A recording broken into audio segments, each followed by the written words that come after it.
Headlines of VTV News. Industrial real estate goes green.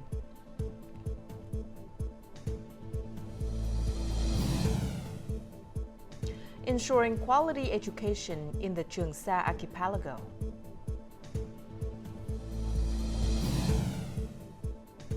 And 2024 could be the world's hottest year as June breaks record.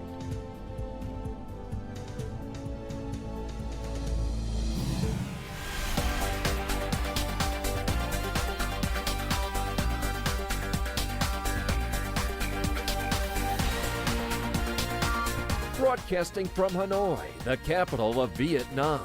VTV News starts right now.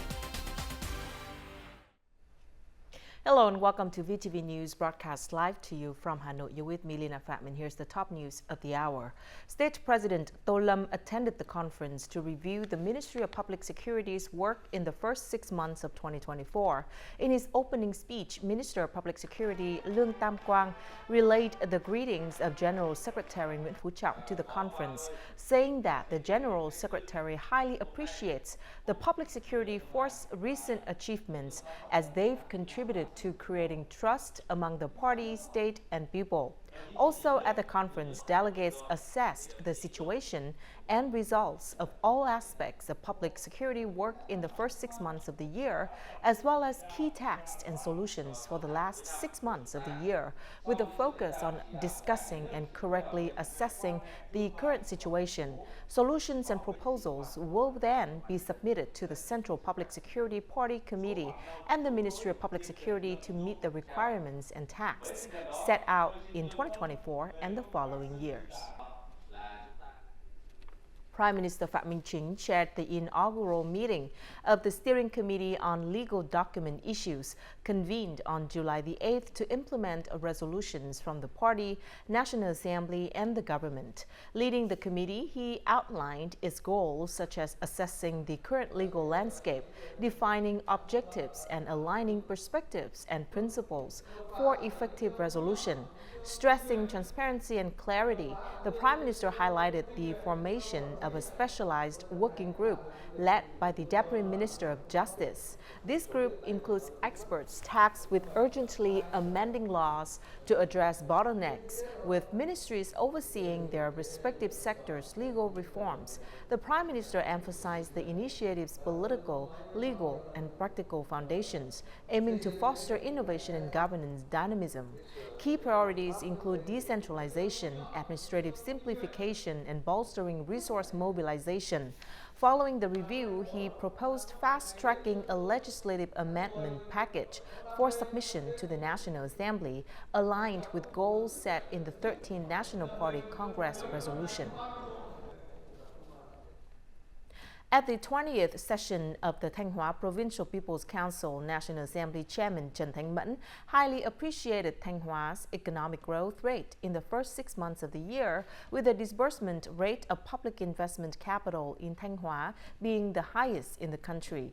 The National Assembly Chairman acknowledged the innovation and creativity in the activities of the People's Council and requested that in the coming months, the Provincial People's Council continue to effectively implement the resolutions of the government and the National Assembly, including the resolution on the National Marine Planning recently passed by the National Assembly, the preliminary review of Resolution 37 of the National Assembly on piloting a number of specific mechanisms and policies for the province development, and the 10 laws that took effect on July 1st. The National Assembly Chairman noted that Thanh Hóa should continue to further promote the disbursement of public investment capital, and in the near future, build a plan to treat domestic and medical waste, which voters have asked for. Vietnam's economy witnessed a recovery in the first half of this year and aspects of brighter outlook in the second half, thanks to consistent growth rates in both domestic production and exports. However, it is necessary for Vietnam to exercise caution with external risks in the last 6 months. This was the recommendation stated in regional and global economic update reports by several global financial organizations and institutions. According to Standard Chartered, Vietnam is among the countries with the fastest growth rates in 2024, higher than the average growth rates of global and Asian emerging economies. The main driver of Vietnam's brisk growth is trade and foreign direct investment attraction. Vietnam remains at the top of the league of growth in the world. I think that this is something to be happy about, but never be complacent, because growth is something that is like a plant. It needs to be watered down through good policies every day. For a country like Vietnam that is very high on the radar for a lot of the international business leaders who are seeking stable but also very dynamic. According to S&P Global, the Vietnam Manufacturing Purchasing Managers Index increased sharply to 54.7 points in June. Thus, the manufacturing industry's health improved for the third consecutive month, while business conditions are also progressed strongly. This organization also affirmed its BB+ long-term credit rating, a stable level for Vietnam. The reason why we have a BB+ rating on Vietnam mainly reflects the strong growth of the economy in recent years, combined with the fact that the government has managed its budget. Industrial production, import, export, and investment momentum are keeping pace. The key interest rates in Vietnam were really close to record low levels. That means you're going to have access to cheaper credit, and it's going to improve economic growth. We also see fiscal policies working together with monetary policy. The government is increasing public investment. Rising manufacturing demand, stable growth in the region, and major central banks' loose monetary policies will open up positive prospects for Vietnam's growth rate in the second half of this year. However, Vietnam should also be cautious when dealing with volatility in global markets, interest rates, and inflationary pressures. Over 4 trillion Vietnamese dongs, or 157 million US dollars, is the total amount of tax that foreign suppliers have paid through e-commerce portals in the first half of this year, an increase of nearly 20% over the same period last year. Of these, Google, Meta of Facebook, Microsoft, Netflix, and Apple have declared and paid taxes. Foreign service providers are entities that do not have a permanent establishment in Vietnam but have e-commerce business activities based on digital platforms with organizations and individuals in Vietnam. In the first half of this year, 26 more foreign service providers registered, declared, and paid taxes in Vietnam. Last year, the amount of tax paid from e-commerce activities reached 79 trillion Vietnamese dongs.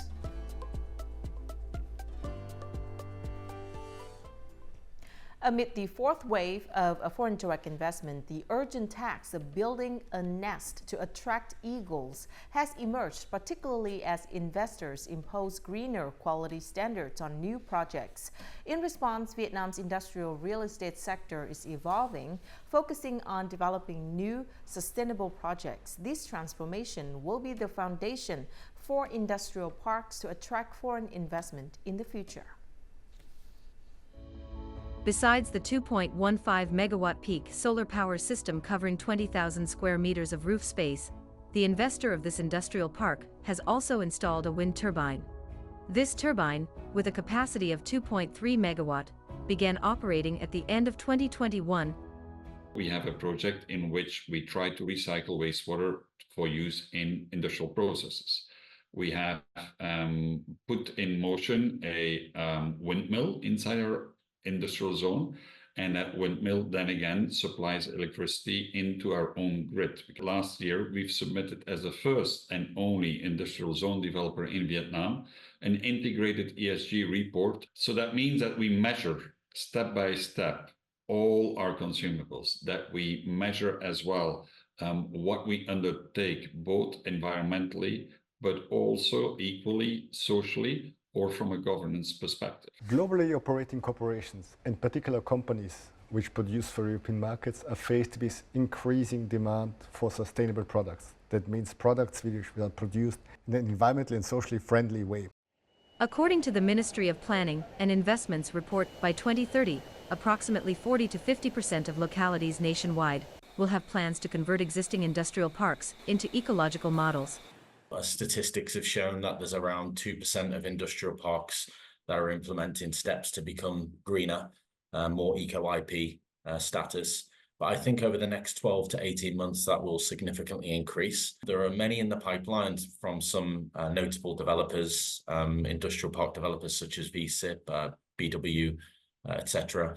There are some smaller industrial parks improving their industrial parks, upgrading. So there's not only just brand new industrial parks creating green parks, but there's also current industrial parks improving their infrastructure. They strengthen the competitiveness of Vietnam's industrial sector. Companies operating in these parks adopt resource-efficient and cleaner production technologies. This results in less waste and higher operational efficiency and leads to cost savings, makes these companies more competitiveness on the global stage and reduces their environmental footprint. Investors' expectations are becoming increasingly demanding, and countries in the region offer attractive investment opportunities. As a result, sustainable industrial park development is seen as essential for creating competitive advantages in attracting the fourth wave of FDI and ensuring ecological balance in Vietnam's economic development. Vietnam's durian export turnover may reach $3.5 billion this year, up 55% compared to last year, and a record high according to the Vietnam Fruit and Vegetable Association.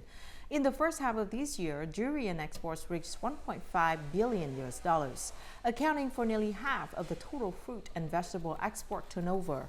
Currently, the authorities of Vietnam and China have completed technical negotiations to sign a protocol on the export of frozen durian to China.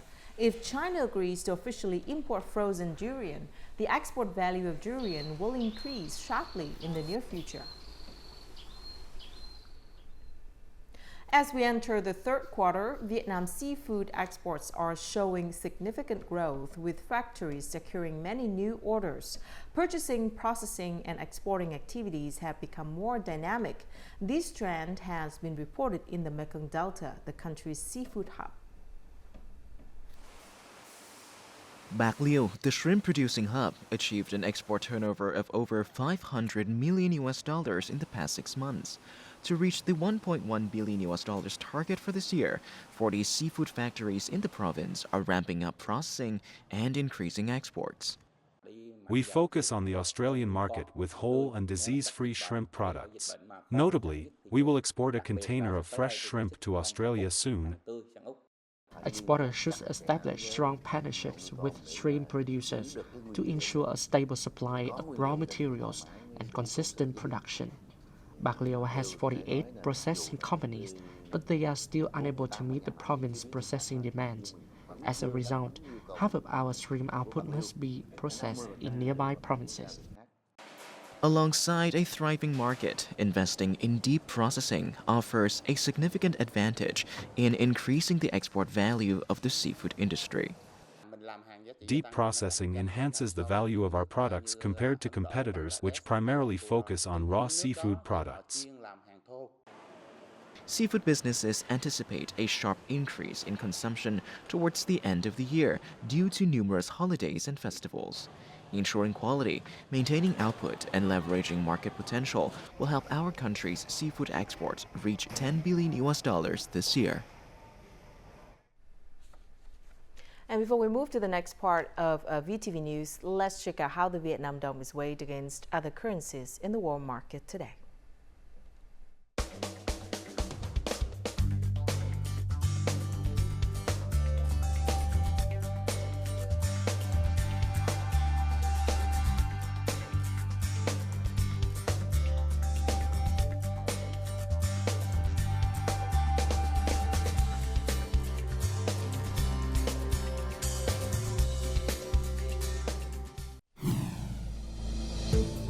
Coming up next, industrial real estate ensuring quality education in the Trường Sa archipelago. And 3 tourist destinations in Vietnam ranked among most popular in Asia.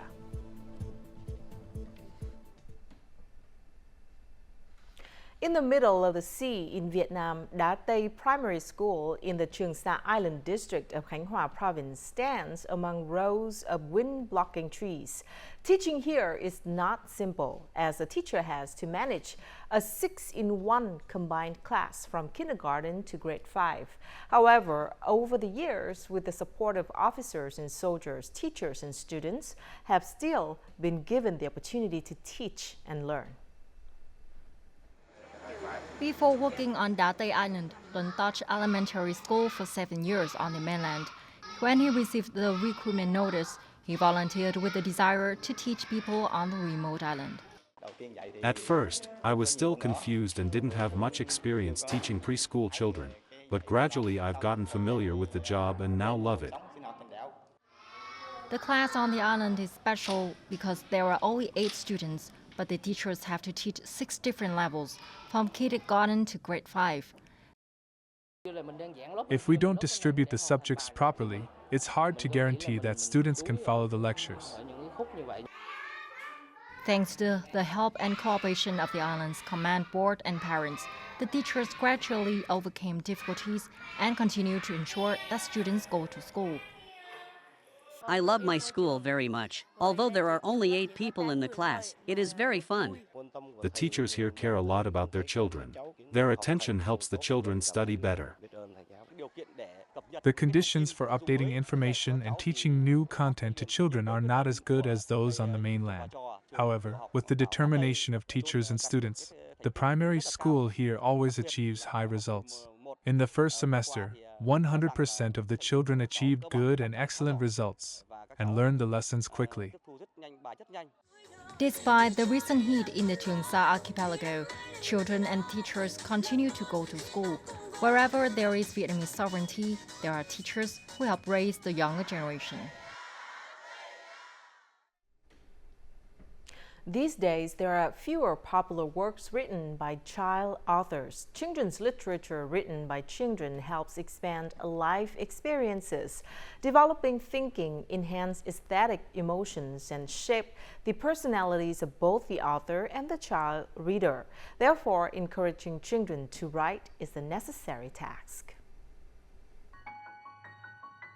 The Dế Men Children's Award is given to outstanding literary works and artistic performances by children and for children. There have been 5 seasons of the award, but there's still a huge gap in the number of child authors.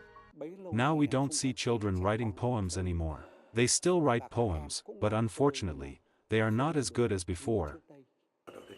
There are few literary talents, but even rarer are the child authors who have excellent second or third works. This is because they lack long-term nurturing and companionship. If teaching literature in schools sows the initial love of literature in children, understanding and sharing among family members is what nourishes that love to grow every day. Father, Daughter, and Letters include stories from life written by Đoàn Lữ Thụy Phương when she was 10 years old. Everything around me seems to have life, and I want to talk about that in my writing. If you want children to write about their thoughts and feelings, adults should give them the space to experience different things. Parents should take their children back to nature, their homeland, to explore the vastness of the country, and from there, awaken their love of literature. Writer Uông Chiều, founder of the prose and creative writing community, always tries to discover and support anyone who loves literature, including child writers. I created a forum, an open playground for young people to confidently publish their works and organize competitions. Since then, it has created many excellent young writers. The journey for child authors like Thụy Phương to mature is still very long. Maybe she will become a professional writer, maybe not, but at least she had a colorful childhood. When adults understand their children and create conditions for children to develop their writing skills, there will be more opportunities to harvest the seeds of poetry for the next generations. As per the 2024 summer schedule, 63 foreign and 4 Vietnamese carriers have fully restored their international routes to pre-pandemic levels. Moreover, they are working to expand into new markets in Central Asia, India, and Australia. The international aviation market has fully recovered and slightly surpassed pre-COVID-19 levels. So far this year, the market has grown by 3% compared to 2019. Vietnamese Airlines holds a 44% market share in international passenger traffic, with an average seat utilization rate of over 77%. The Republic of Korea, with 5.3 million passengers, remained their most important market in the first half of the year, followed by China with 2.5 million passengers. Joining Hanoi and Ho Chi Minh City, Da Nang has become the third Vietnamese city to see its culinary scene spotlighted by the Michelin Guide. Being awarded a Michelin star for excellence in quality and service is like winning an Oscar in the culinary world. This achievement will certainly amplify Vietnam's cuisine around the world and encourage tourists to visit. Among the new additions to this year's guide, 10 are from Hanoi, 26 are from Ho Chi Minh City, and 36 are from Da Nang. Among them, Nén Da Nang, a Michelin-selected restaurant, has been awarded the first Michelin Green Star in Vietnam for its commitment to gastronomy and sustainability. The 2024 Michelin Star selection also welcomes 2 newcomers, one in Ho Chi Minh City and one in Da Nang City. These are the first restaurants in Vietnam to collaborate with 3-star Michelin chef Pierre Garnier. I'm delighted and beyond surprised because I never thought I would receive such an honor. Being honored by the Michelin Guide showcases Da Nang's charms as not only a gourmet haven, but also a dynamic tourism destination. We aim to offer new tourism products, especially cuisine-related ones. In Vietnam, a prominent name in the service industry has been dedicated to enhancing the reputation of Vietnamese cuisine by introducing its name to one of the world's most influential culinary portfolios. Cuisine represents nearly half of any visitor's overall travel experience. That's why we have clearly strategized our culinary delights. Vietnam's presence in the guide is a testament to our appeal and a chance to promote our tourism, especially our culinary tourism, worldwide. Vietnam was recognized as Asia's best culinary destination by the World Travel Awards in 2022. Hanoi, home to Vietnam's first 3 Michelin-starred restaurants, was named Asia's best emerging culinary cities destination last year. The ancient town of Hội An, the War Remnants Museum in Ho Chi Minh City, and the Cu Chi Tunnels are 3 Vietnamese attractions that made it to the list of the 25 most beloved tourist destinations in Asia, as voted by TripAdvisor readers. Located along the Thu Bon River, Hội An is famous for its iconic yellow ancient houses and rich traditional heritage, proudly ranking 7th on a world-renowned travel guide platform. Once a hub for Asian merchants, Hội An leaves a lasting impression on many foreign visitors with its peaceful rural charm and unique experiences. The War Remnants Museum on Võ Văn Tần Street, District 3, Ho Chi Minh City is a must-visit for anyone interested in Vietnamese history. The museum houses more than 20,000 artifacts, images, and documentaries highlighting significant aspects of the Vietnamese people's experiences during 2 wars. Located about 60 kilometers northwest of Ho Chi Minh City, the Cu Chi Tunnels were built in the late 1940s and endured many intense bombings in the 1960s. Coming up next in our world news. France's election's second round, leftists gained most seats, but no majority achieved. And 2024 could be world's hottest year as June breaks record.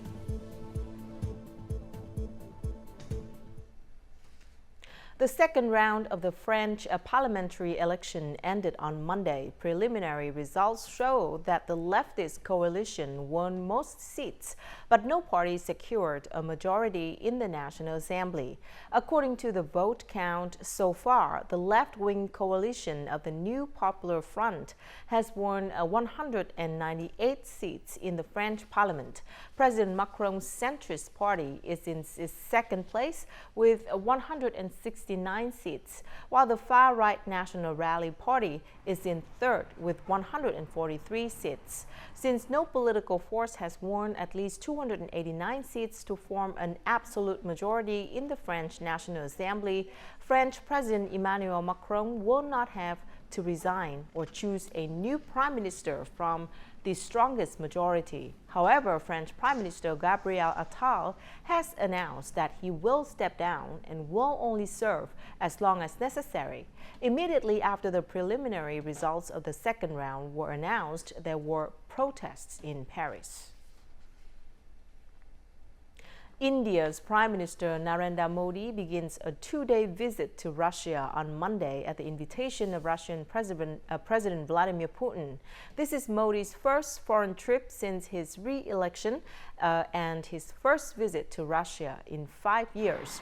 During the visit, Prime Minister Modi will attend the 22nd India-Russia Summit. At the summit, the two leaders of India and Russia will discuss bilateral relations, focusing on defense cooperation, investment, education, and culture, as well as resolving issues due to Western sanctions. Addressing the trade deficit between the two countries will also be a top priority on the agenda of the two leaders. India's imports from Russia have reached around $60 billion due to a surge in oil purchases since the Ukraine conflict, while India's exports to Russia are only about $4 billion.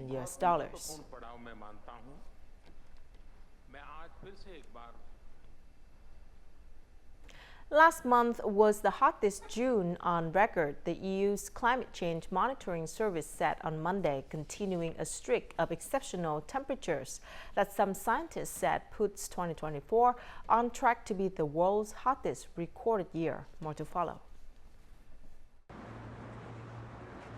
Every month since June 2023, 12 months in a row, has ranked as the planet's hottest since records began, compared with the corresponding month in previous years, the European Union's Copernicus Climate Change Service said in a monthly bulletin. The 12-month average as a whole, it's only a temporary crossing of this mark. It doesn't mean that we have breached that limit set by the Paris Agreement, but it clearly shows that we are getting closer to this limit as the climate continues to warm. So yeah, it's a stark warning that again the climate is warming rapidly. The latest data suggests 2024 is likely to outrank 2023 as the hottest year. June brought deadly extreme heat to several parts of the globe, from Saudi Arabia to Greece. These hot months mean hotter heat waves. It means much more heavy rainfall events with devastating floods as a consequence, which do violate the right to life, the right to housing, the right to a free culture and social life for many, many people. And that is why we care about climate change, and that is why these records are so worrying. In the 12 months ended June, the world's average temperatures was the highest on record for a 12-month period, at 1.65 degrees Celsius above the average in the 1850 to 1900 pre-industrial period. And now let's take a look at the weather forecast.